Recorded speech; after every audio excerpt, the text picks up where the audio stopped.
Ninakusalimu tena katika jina la Bwana. Natamani nizungumze na wale ambao huwa wanayapuuzia mambo katika ulimwengu wa roho.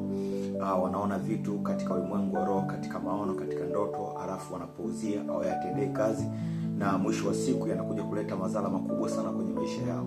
Labda niseme kitu kimoja. Mwanadamu anaishi katika ulimwengu wa roho, lakini anaishi katika ulimwengu wa mwili kwa wakati mmoja. Wakati unapoona katika ulimwengu wako wa mwili kuna vitu vinaendelea, basi tambua kabisa pia katika ulimwengu wa roho kuna vitu vinaendelea kwa habari ya maisha yako.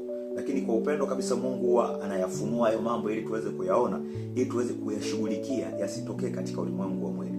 Na jambo lolote lile unaliona katika ulimwengu wa roho, kuna watu wanaweza kuona labda umekufa, unaweza kuona biashara imeharibika, unaweza kuona ndoa imevunjika, mnagombana na vile vitu unaviacha tu, unaweza kuona umefeli mtihani. Watu wanaona ndoto kama hizi lakini wanazipuuzia, na baadaye zinakuja kutokea katika uhalisia kabisa ulimwengu wa mwili. Unabaki tu kusema kwamba mimi niliona hiki kitu, lakini kumbe wewe Mungu lengo la kukuonyesha sio ukione tu, alitamani ukishughulikie katika ulimwengu wa roho. Ndio maana anasema kwamba kwenye Ayubu anasema kwamba Mungu huyafunua macho ya watu ili wasiingie kwenye nini, kwenye shimo. Lengo la kuyafunua macho yako uweze kuona, ili usiingie kwenye shimo, usiingie kwenye mitego ambayo adui amekutegea katika ulimwengu wa roho. Kwa hiyo mambo yote huwa yanaanzia katika ulimwengu wa roho, yawe ni mema, yawe ni mabaya. Ndio maana mtu sometimes anaweza kaona pia amefanikiwa, amefaulu mitihani, ana biashara kubwa, ana huduma kubwa,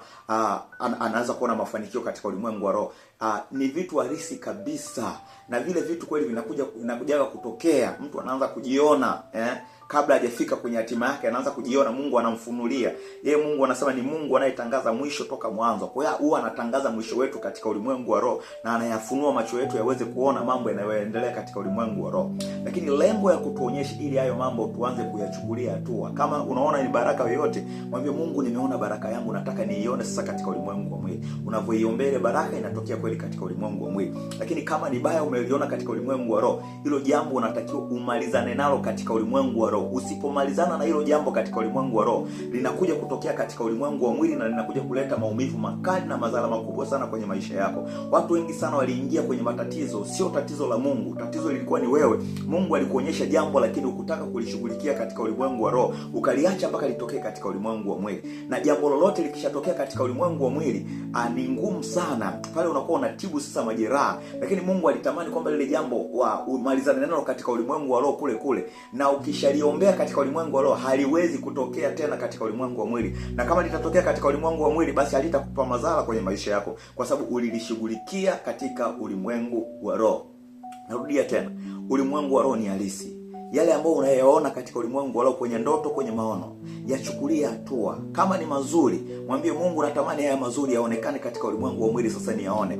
Unaona umepata fedha. Kuna siku niliona kwamba naokota pesa barabarani, naokota nyekundu yani Msimbazi na iokota barabarani, na kweli bwana, ikupita mwezi nilipata hela kuliko unafikiria. Nilipata hela nyingi sana, lakini nilionyesha katika ulimwengu wa roho, na nikamwambia Mungu, nataka nizione hizi hela katika ulimwengu wa mwili. Kweli nikakutana na pesa nyingi sana. Kwa hiyo hata wewe pia kuna mambo mazuri wewe unayaona katika ulimwengu wa roho, mwambie Mungu, hilo nililoliona hili ni yangu. Neno la Mungu anasema yaliyofunuliwa ni nani? Ni ya kwetu na watoto wetu. Yaliyofichwa ni wa Mungu. Mungu akikufunulia jambo, ukiliona jambo katika ulimwengu wa roho, hilo jambo ni lako. Mungu amelifunua ili uweze kulipata. Lakini ukiona pia baya, hilo baya likatae katika ulimwengu wa roho. Mwambie mimi sio hivyo, sitakufa, nitaishi. Lakini kama umeona kufeli, kataa kufeli katika ulimwengu wa roho. Kama umeona mtego umetegewa, tegua huo mtego ili usinaswe katika ulimwengu wa mwili.